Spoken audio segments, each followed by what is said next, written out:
وحده لا شريك له وأشهد أن محمدا عبده ورسوله أما بعد فإن خير الحديث كتاب الله وخير الهدي هدي محمد صلى الله عليه وسلم وشر الأمور محدثاتها وكل محدثة بدعة وكل بدعة ضلالة وكل ضلالة في النار. يا أيها الذين آمنوا اتقوا الله حق تقاته ولا تموتن إلا وأنتم مسلمون. يا أيها الناس اتقوا ربكم الذي خلقكم من نفس واحدة وخلق منها زوجها وبث منهما رجالا كثيرا ونساء واتقوا الله الذي تساءلون به والأرحام إن الله كان عليكم رقيبا. يا أيها الذين آمنوا اتقوا الله وقولوا قولا سديدا يصلح لكم أعمالكم ويغفر لكم ذنوبكم ومن يطع الله ورسوله فقد فاز فوزا عظيما. قال الله تعالى في كتابه أعوذ بالله من الشيطان الرجيم من همزه ونفخه ونفثه ومنهم من يقول أذن لي ولا تفتني ألا في الفتنة سقطوا. وقال تعالى الخبيثات للخبيثين والخبيثون للخبيثات والطيبات للطيبين والطيبون للطيبات. معزز حاضرین، بزرگوں، نوجوان دوستوں اور پردہ-نشین خواتین اسلام، آج کے خطبہ جمعہ میں ایک فتنے سے متعلق ہم آپ کے سامنے گفتگو کریں گے. ہمارا موضوع ہے یہ عشق کا جو فتنہ ہوتا ہے اس کے اسباب کیا ہوتے ہیں اور اس کا علاج کیا ہوتا ہے. انشاءاللہ وہ آگے ہم آپ کے سامنے بیان کریں گے. معزز حاضرین، نبی کریم صلی اللہ علیہ وسلم ایک دن مسجد نبوی کے قریب میں ایک ٹیلے پر کھڑے ہو گئے تھے. آپ صلی اللہ علیہ وسلم نے وہاں کھڑے ہو کر کہا تھا، لوگوں، مجھے مدینے کے گھروں کے درمیان میں فتنے گرتے ہوئے نظر آ رہے ہیں. سوال یہ ہے، اللہ کی نبی صلی اللہ علیہ وسلم کا زمانہ تاریخ انسانی کا بڑا مبارک زمانہ تھا. آپ نے اس زمانے میں اپنے ہوتے ہوئے، اپنے صحابہ کے ہوتے ہوئے کہا کہ مجھے فتنے گرتے ہوئے نظر آتے ہیں. ذرا تصور کیجئے، جتنا زمانے نبوت سے ہم دور ہوں گے دین سے بھی دور ہوں گے، اور ہم کیا ہوں گے، آخرت سے قریب ہوں گے، اور فتنوں کی بارش بھی ایسے ہی ہوگی. رسول اکرم صلی اللہ علیہ وسلم نے فتنوں کے بارے میں بڑی عظیم بات کہی. آپ نے کہا تعرض الفتن علی القلوب کالحصیر عودا عودا. آپ نے کہا کہ دل، یہ سب سے زیادہ فتنے کا جو اثر ہوتا ہے دل پر ہوتا ہے. آپ نے کہا کہ فتنوں کو دلوں پر پیش کیا جاتا ہے، جیسے حصیر کے کاڑی کے ٹکڑے الگ الگ ہوتے ہیں، ویسے فتنے نعوذ باللہ انسانوں کے اوپر گریں گے. تو آج ایک فتنہ ہے عشق و معاشقے کا فتنہ. ہم سمجھتے ہیں، اللہ رحم کرے، بہت کم لوگ اس سے بچے ہوئے ہیں. ہم تو دیکھتے ہیں کہ شادی شدہ لوگ بھی نعوذ باللہ اس میں ملوث ہو جاتے ہیں. تو آئیے، جو عشق کا یہ فتنہ ہے، عشق کا کیا معنی ہے اور اس کے بارے میں علماء نے کیا کہا اور اس کا اثر کیا ہوتا ہے، یہ کیوں پیدا ہوتا ہے فتنہ، اور اس کے ازالے کے لیے ہمیں کیا کرنا چاہیے، انشاءاللہ ان عناصر پر ہم آپ کے سامنے گفتگو کرتے ہیں. سب سے پہلے میں نے آپ کے سامنے سورہ توبہ کی آیت نمبر 49 پڑھی. اللہ تبارک و تعالیٰ نے نبی کریم صلی اللہ علیہ وسلم پر دو قسم کی صورتیں اتاری. 86 صورتیں مکی ہیں اور 28 مدنی ہیں. اس میں مدنی صورتوں میں آپ دیکھیں گے، مکی صورتوں میں توحید ہے، اخلاق ہے اور جو ہے معاملات ہیں. مگر مدنی صورتوں میں ایک بات اللہ تبارک و تعالیٰ لوگوں کو بتاتا ہے کہ لوگوں، اگر تم اپنے سماج کو اور سوسائٹی کو ہر طرح کے فتنوں سے اگر بچانا چاہتے ہو تو تمہارے لیے ضروری ہے کہ تم جو ہے مدنی صورتوں کا مطالعہ کرو. یہ جو صورت ہے سورہ توبہ مدنی دور کی آخری صورت ہے. اللہ تبارک و تعالیٰ نے اس صورت میں ماشاءاللہ ایک بات یہ بتائی. کیا بتائی؟ اللہ نے یہ بتایا کہ اے محمد صلی اللہ علیہ وسلم، تم کو مدینہ آنے کے بعد جن دشمنان نے اسلام سے سامنا تھا اس میں ہیں یہ منافقین.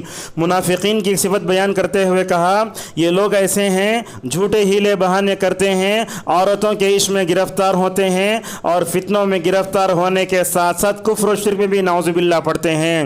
لہذا ان میں سے ایک تھا جد ابن قیس. جب اللہ کی نبی صلی اللہ علیہ وسلم نے مدینے میں عام منادی کرائی تو اس نے کہا، یا رسول اللہ، اگر میں آپ کے ساتھ چلوں گا تو وہاں خوبصورت عورتوں کو دیکھ کر میں صبر نہیں کر پاؤں گا. اللہ نے کہا کہ یہاں ایک فتنے سے بچنے کے لیے یہ جا کر اور ایک فتنے میں گرا. چنانچہ اللہ نے کہا، وَمِنْهُمْ، ان میں سے کچھ منافقین ایسے ہیں جو یہ کہتے ہیں کہ اے اللہ کی نبی آپ مجھے اجازت دیجئے.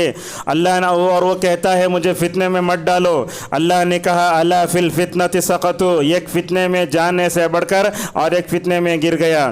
اور یہ سورہ توبہ کو ابن عباس رضی اللہ عنہما نے کہا کہ یہ رسوا کرنے والی صورت ہے۔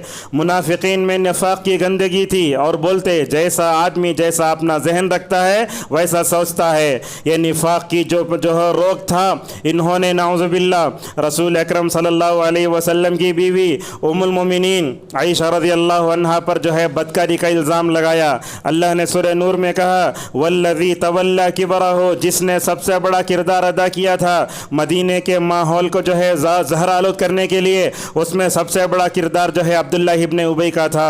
معزز حاضرین، آپ جانتے ہیں انسان کا ذہن جیسے ہوتا ہے، جیسے سوچتا ہے، ویسے لوگوں کو پسند کرتا ہے۔ اللہ نے اسی لیے کہا الخبیثات للخبیثین والخبیثون للخبیثات۔ اس کی دو تفسیریں کی گئیں۔ ایک تفسیر یہ ہے کہ اچھی عورتیں اچھے مردوں کے لیے ہوتی ہیں، بری عورتیں بری مردوں کے لیے ہوتی ہیں۔ جیسے آپ دیکھتے ہیں کھلاڑی ہوتا ہے تو وہ کھلاڑی کو پسند کرتا ہے، فلم میں کام کرنے والا فلم میں کام کرنے والی کو پسند کرتا ہے، ایسے ہوتا ہے۔ ملک ہندوستان میں ہم دیکھتے ہیں کتنے ایسے نعوذ باللہ اس ممبر پر کھڑے ہو کر مجھے وہ گفتگو کرنے نہیں ہوتا، لیکن حالات ایسے ہیں، کتنے ایسے فلمی دنیا میں مسلمان کام کرنے والے جن کے پاس کافر و مشرک خواتین ہیں اور ان کے نعوذ باللہ بچے بھی ہیں۔ لہذا ایک تفسیر یہ کی گئی، اور ایک تفسیر یہ کی گئی آدمی جب برا ہوتا ہے تو بری باتوں کو پسند کرتا ہے، اچھا ہوتا ہے تو اچھی باتوں کو پسند کرتا ہے۔ آج ہمارا ذوق ایسا ہو گیا، اگر ہمارے سامنے حضرات صحابہ کرام کا اسلاف کا ذکر کروں تو لوگ بیزار ہو جاتے ہیں۔ وہی کسی کرکٹ کھلاڑی فلم ستارے کے بارے میں گفتگو کرو تو ہمارے کان شوق سے نعوذ باللہ کھڑے ہو جاتے ہیں، ایسے نہیں ہونا چاہیے۔ معزز حاضرین، ابن القیم رحمہ اللہ کہتے ہیں منافقین ایسے تھے جو عورتوں کے عشق میں گرفتار ہو جاتے تھے۔ لہٰذا اس نے نبی کریم صلی اللہ علیہ وسلم سے کہا یا رسول اللہ، اگر میں جاؤں گا تو روم کی خوبصورت عورتوں کو دیکھ کر میں اپنے آپ پر قابو نہیں پاؤں گا، اسی لیے میں نہیں آ سکتا۔ ابن القیم کہتے ہیں عورتوں کے فتنے سے، عشق کے فتنے سے اپنے آپ کو بچایا، نعوذ باللہ جا کر کفر و شرک کے فتنے میں نعوذ باللہ پڑ گیا۔ معزز حاضرین، اللہ تبارک و تعالیٰ نے امت مسلمہ کو بلکہ قیامت تک آنے والی ساری انسانیت کو عشق کے فتنے میں گرفتار ہونے سے بچانے کے لیے سورہ یوسف کو اللہ نے نازل فرمایا۔ سورہ یوسف کو دیکھو، اللہ تعالیٰ اس سورت کے بارے میں فرماتا ہے نحن نقص علیک احسن القصص، اے اللہ کے نبی ہم آپ پر دنیا اور آخرت میں سب سے بہترین قصہ پڑھ کر سناتے ہیں۔ اتنا بہترین قصہ ہے، مجھے معلوم ہے ایک مرتبہ میں حضرت یوسف علیہ السلام کا قصہ بچوں کو پڑھا رہا تھا، حالانکہ جو بچے ہمارے سامنے تھے وہ ان کی عمریں شاید 10-12 سال کی تھیں، مگر ماشاءاللہ حضرت یوسف کی پاک دامنی باپ بیٹے کا تعلق اتنا عظیم ہوتا ہے۔ جب میں پڑھا رہا ہوں، ترجمہ کر رہا ہوں، سارے کلاس کے بچوں کی آنکھوں میں آنسو ہیں۔ کیوں؟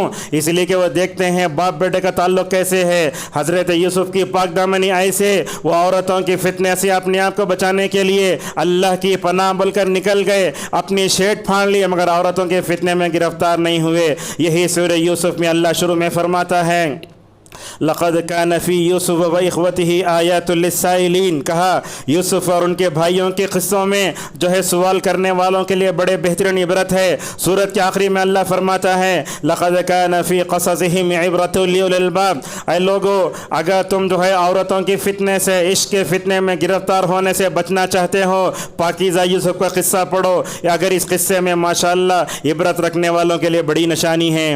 معزز حاضرین، اللہ تبارک و تعالی انسانوں کو دنیا میں پیدا کرتا ہے، کسی کو ہینڈسم بناتا ہے، کسی کو گولا بناتا ہے، کسی کو کالا بناتا ہے، لیکن یاد رکھیے یہ خوبصورتی کو لے کر انسان کو کبھی ناز و نخروں میں نہیں پڑنا چاہیے۔ اور انسان خوبصورت ہو جائے مگر خوبصورت کے ساتھ خوبصورت ہونا بہت ضروری ہے۔ اسی لیے نبی کریم صلی اللہ علیہ وسلم نے عورتوں کے رشتے کرنے میں آپ نے کیا کہا؟ خوبصورتی، یہ حسب و نسب، یہ مالداری ایک طرف، دینداری کو ترجیح دے کر شادی کرو گے تو ماشاءاللہ تم کامیاب ہو جاؤ گے۔ علامہ البانی رحمہ اللہ کہتے ہیں جو لوگ دینداری کو چھوڑ کر خاندان کو، حسب و نسب کو، خوبصورتی کو دیکھ کر شادی کرتے ہیں وہ نبی کی دعا سے محروم ہو جاتے ہیں۔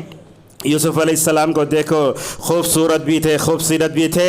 جب نبی کریم صلی اللہ علیہ وسلم معراج میں تیسرے آسمان میں پہنچتے ہیں، اللہ کے نبی کی خوبصورتی کے کیا کہنے؟ براء ابن عازب رضی اللہ عنہ سے پوچھا گیا اللہ کے نبی تلوار کی طرح چمکتے تھے یا 14ویں رات کی طرح چمکتے تھے؟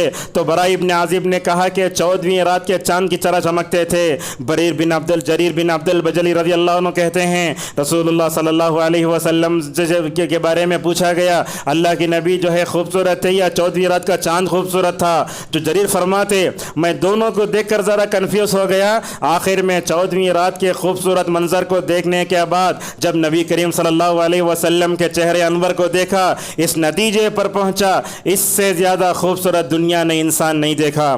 مگر اتنا خوبصورت ہونے کے باوجود بھی دوسروں کی خوبصورتی کا اعتراف کیسے کرتے ہیں؟ دیکھو کہا نبی کریم صلی اللہ علیہ وسلم نے فَإِذَا أَنَا بِيُوسُفَ صلی اللہ علیہ وسلم اذا هو قد اعطی شطر الحسن، آپ نے کہا جب میں یوسف علیہ السلام کے پاس گیا تو دیکھتا ہوں کہ اللہ تبارک و تعالیٰ نے آدھی خوبصورتی یوسف کو دے دی ہے۔ کیا مطلب ہے اس حدیث کا؟ اس حدیث کے مطلب میں علماء نے کئی معنی بتائے۔ آپ صلی اللہ علیہ وسلم حدیث کا مطلب یہ ہے دنیا میں اللہ تبارک و تعالیٰ نے خوبصورتی کے دو حصے کیے، آدھی خوبصورتی یوسف اور اس کی ماں کو دی اور آدھی خوبصورتی دنیا میں تقسیم فرمائی۔ بعض علماء نے کہا آدم کی آدھی خوبصورتی جو ہے حضرت یوسف علیہ السلام میں تھی۔ ابن حجر رحمہ اللہ کہتے ہیں حضرت یوسف بڑے خوبصورت تھے، جیسے ستاروں کے سامنے 14ویں رات کا چاند ہوتا ہے، اسی طریقے سے یوسف علیہ السلام ماشاءاللہ بڑے خوبصورت تھے۔ دیکھو حضرت یوسف علیہ السلام کو دیکھ کر مصر کی عورتیں اپنی انگلیاں کاٹنے پر بھی تیار ہو گئیں، مگر یوسف کا قصے ہمیں بتاتا ہے عورتوں کے فتنے میں، عشق کے فتنے میں کبھی گرفتار نہیں ہونا چاہیے۔ جب دروازہ بند کیا عزیز مصر کی بیوی نے، حضرت یوسف علیہ السلام عین جوانی میں خواہشات کی دہلیز پر قدم رکھے تھے، اس موقع پر آ کر کہا ہائی طلاق میں تیار ہوا یوسف۔ حضرت یوسف علیہ السلام کتنے پاک دامن تھے، قربان جاؤ ان کی پاک دامنی پر۔ قال معاذ اللہ، اللہ کی پناہ میں آ گئے، اور جو بندہ اللہ کی پناہ میں آ جاتا ہے ماشاءاللہ دنیا کی کوئی طاقت اس پر اپنا یہ چلا نہیں سکتی۔ عورتوں کی فتنہ عشق سے بچانے کے لیے یوسف علیہ السلام نے ایک جملہ کہا رب السجن احب الی مما یدعوننی الیہ والا تصرف عنی کیدہن اصب الیہن واکن من الجاہلین۔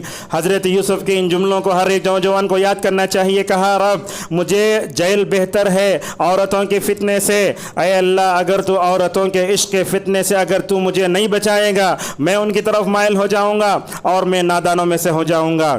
علامہ ابن کثیر رحمہ اللہ کہتے ہیں یوسف علیہ السلام کی اللہ تبارک و تعالیٰ نے بڑی حفاظت فرمائی، ایسی حفاظت سارے وسائل ہوتے ہوئے عزیز مصر کی بیوی یوسف علیہ السلام پر جو ہے نعوذ باللہ حاوی نہ ہو سکی۔ یہ دیکھو انداز کیسا ہے، عورتوں کی فتنے سے اپنے آپ کو بچانے کے لیے جیل کی سلاخیں دیکھ لیں اور کہا یہی جو ہے پاک دامنی کا کمال درجہ ہوتا ہے۔ ابن القیم رحمہ اللہ کہتے ہیں آخرت سے بچنے کے لیے دنیاوی سزا بھی ماشاءاللہ بھگت لی مگر عورتوں کی فتنے میں نہیں گئے۔ معزز حاضرین، یہ جو ہے بے حیائی کا جو فتنہ ہوتا ہے بڑا خطرناک ہوتا ہے۔ اللہ تبارک و تعالیٰ نے اس کے قریب بھی جانے سے منع فرمایا، کہا وَلَا تَقْرَبُوا الْفَوَاحِشَ مَا ظَهَرَ مِنْهَا وَمَا بَطَنَ۔ لوگو بے حیائی کے قریب میں مت جاؤ۔ بے حیائی ایک چھپی ہوئی ہوتی ہے، ایک بے حیائی ظاہر ہوتی ہے۔ اللہ تبارک و تعالیٰ نے بے حیائی کو حرام قرار دیتے ہوئے سورۃ الانعام میں کہا قُلْ إِنَّمَا حَرَّمَ رَبِّي الْفَوَاحِشَ۔ آپ کہہ دیجئے محمد صلی اللہ علیہ وسلم اللہ تبارک میرے رب نے جو ہے بے حیائی کو مکمل طور پر حرام کر دیا ہے، اور یہ اللہ تعالیٰ نے بے حیائی کو عشق کے فتنے کو جو حرام قرار دیا ہے یہ اصل میں اللہ کی غیرت کا نتیجہ ہے، شرم کا نتیجہ ہے۔ حضرت عبداللہ مسعود رضی اللہ عنہ کہتے ہیں کہ رسول اکرم صلی اللہ علیہ وسلم نے فرمایا لا احد اغیر من اللہ عز وجل من اجل ذلك حرم الفواحش ما ظهر منها وما بطن۔ ابن مسعود رضی اللہ عنہ کہتے ہیں رسول اکرم صلی اللہ علیہ وسلم نے فرمایا اللہ سے زیادہ کوئی غیرت مند نہیں ہے، اسی لیے جب زنا ہوتا ہے اللہ کو بڑی غیرت آتی ہے۔ اسی لیے آپ دیکھو زنا کی سزا کو اسلام نے بڑے خطرناک انداز میں وعید سنائی۔ آپ صلی اللہ علیہ وسلم نے فرمایا اللہ سے بڑا کوئی غیرت مند نہیں ہے، اسی لیے اللہ تعالیٰ نے بے حیائی کی چیزوں کو حرام قرار دیا تاکہ وہ چاہے چیزیں آئیں تاکہ وہ نظر آتی ہوں یا نہ آتی ہوں۔ علامہ نووی رحمہ اللہ کہتے ہیں حرم الفواحش غیرتن علی عبادہ وحفظا لمصالحہم۔ اللہ تعالیٰ نے بے حیائی کو حرام قرار دیا، کیوں؟ اس کی دو وجوہات ہیں۔ ایک وجہ تو یہ ہے کہ اللہ تبارک و تعالیٰ کو بڑی غیرت آتی ہے، دوسرا یہ ہے کہ اللہ تبارک و تعالیٰ بندوں کی جو ہے مصلحتوں کو دیکھتا ہے۔ آپ جانتے ہیں اسلام 5 چیزوں کی حفاظت کے لیے آیا، اس جو ہے عزت کی جو ہے اپنی شرمگاہ کی مکمل طور پر حفاظت بھی ہے۔ آپ کے سامنے 1 لاکھ صحابہ تھے،